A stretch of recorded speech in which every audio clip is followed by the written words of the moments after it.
Hi, my name's Cec, which is short for Cecil. I was born in Warwick prior to the outbreak of the Second World War.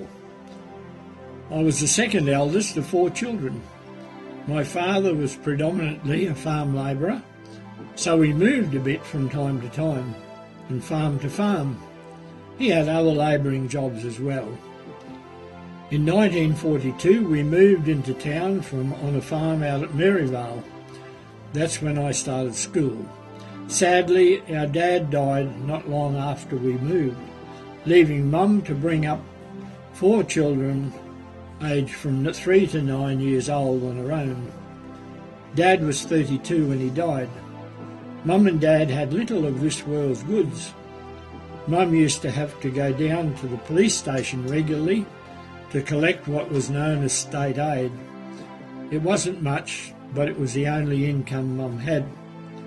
But Mum was a good cook and sewed on her old Singer sewing machine to make or mend our clothes.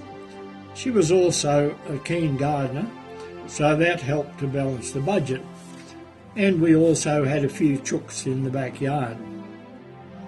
Occasionally, one of our uncles out on the farm might kill a beast or kill a pig, or make some cream from the milk, and would often bring that in, and that helped as well. We never had a fridge, only an ice chest, and all the cooking was done on a wood stove. When we were kids, Mum would often read to us as we sat around the wood stove. Warwick can be quite cold in winter, so when we were kids, Mum would often bath us in an old galvanised iron wash tub in front of the stove. And the best toast you will ever eat is bread toasted over the hot coals in the firebox. No washing machines back then, only an old copper boiler to boil the clothes in before they were starched and ironed. Mum made her own bar soap to wash with. We had no hot water system and no shower over the galvanised iron bathtub.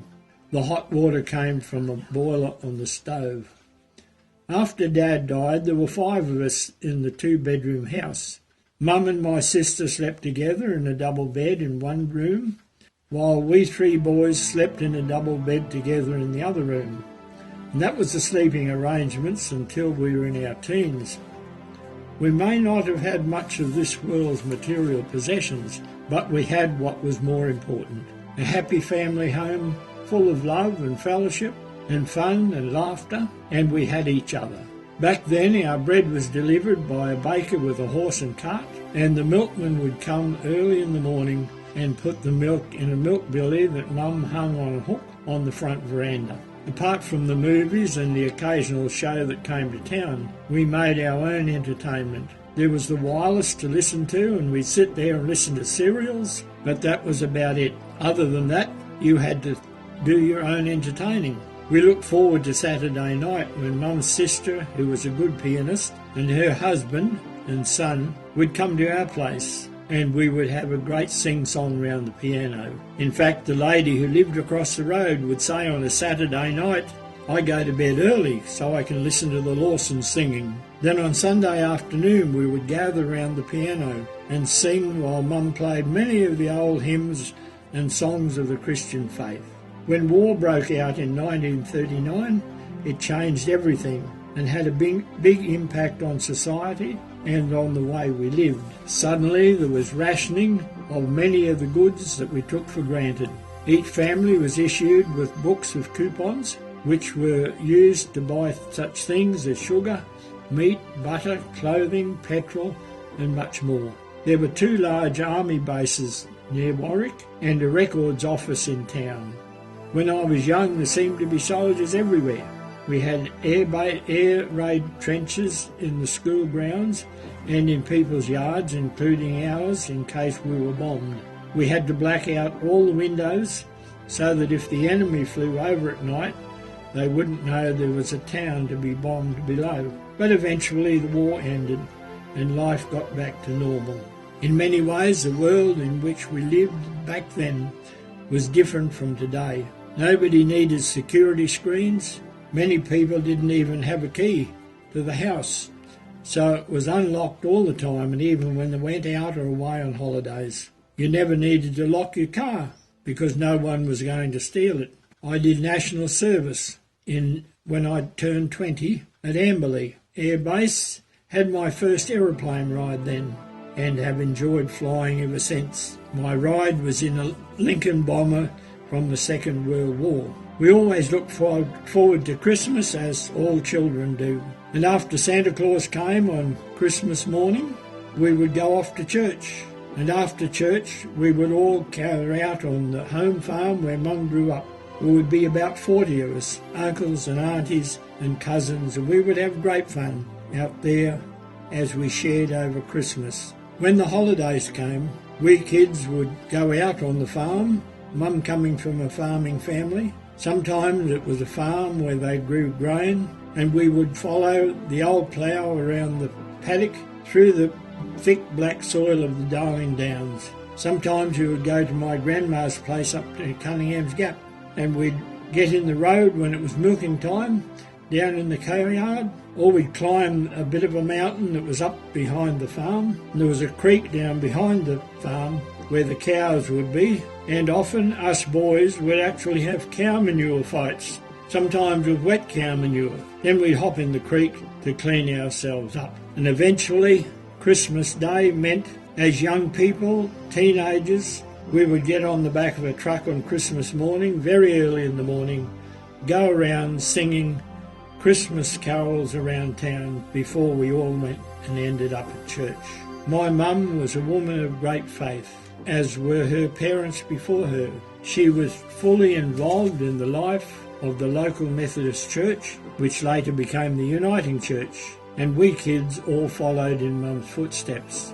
Our lives revolved around church and the activities there. As children in Sunday school and Christian endeavour, and as members of the youth group, the church catered for all aspects of our lives, physically, socially, mentally and spiritually, and has continued to do so throughout our whole lives. In 1960, I became an accredited lay preacher.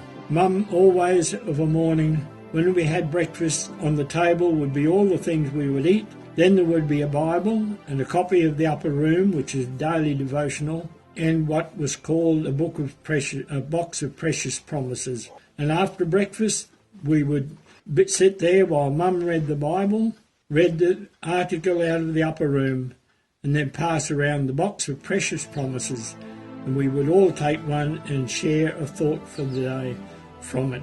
I was never much of an achiever at primary or high school. To me, school was for having fun with your mates and not about being educated. I'm sure that my teachers would be surprised to know that at the end of my plumbing apprenticeship, I became a manual arts teacher with an education degree and was also a member of the Australian College of Education.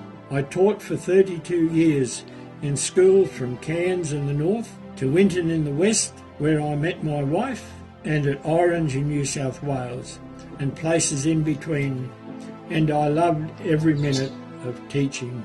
My last teaching appointment was at Gympie High School. It was while I was there that I felt God's calling me into full-time ministry as a Uniting Church pastor. So I took early retirement from the education department, and for the next 9 years served as a pastor in the Gympie parish. It was a wonderful experience serving the people of the parish and the community. It was a busy parish, not only taking services on Sunday, but visiting the hospitals once a week, visiting everybody who was in there. Also, I was chaplain to Blue Nursing and chaplain to the RSL. Had baptisms nearly every Sunday. I did 287 funerals in 9 years, and I had weddings nearly every Saturday of the year. As I look back over my life, it's been a wonderful journey. I have few regrets and feel blessed. Of course, every journey is not an armchair ride, because every now and then there are bumps in the road for us to deal with, and when we do, we are much stronger for it. I thank God for the wife He gave me to share the journey with me over the last 60 years, and for the blessing of children as well as grandchildren and great-grandchildren. I would like to give some advice at this point to today's younger generation that I believe will guide them on their journey. Firstly, build your life on a firm foundation. Secondly, know and live by the 10 Commandments, for they are your guidebook for living. And live by the golden rule which says, do unto others as you would have them do to you. The 10 Commandments are the foundation of the laws of the society in which we live, and they are also the rules and laws that God gave to Moses on the mountain.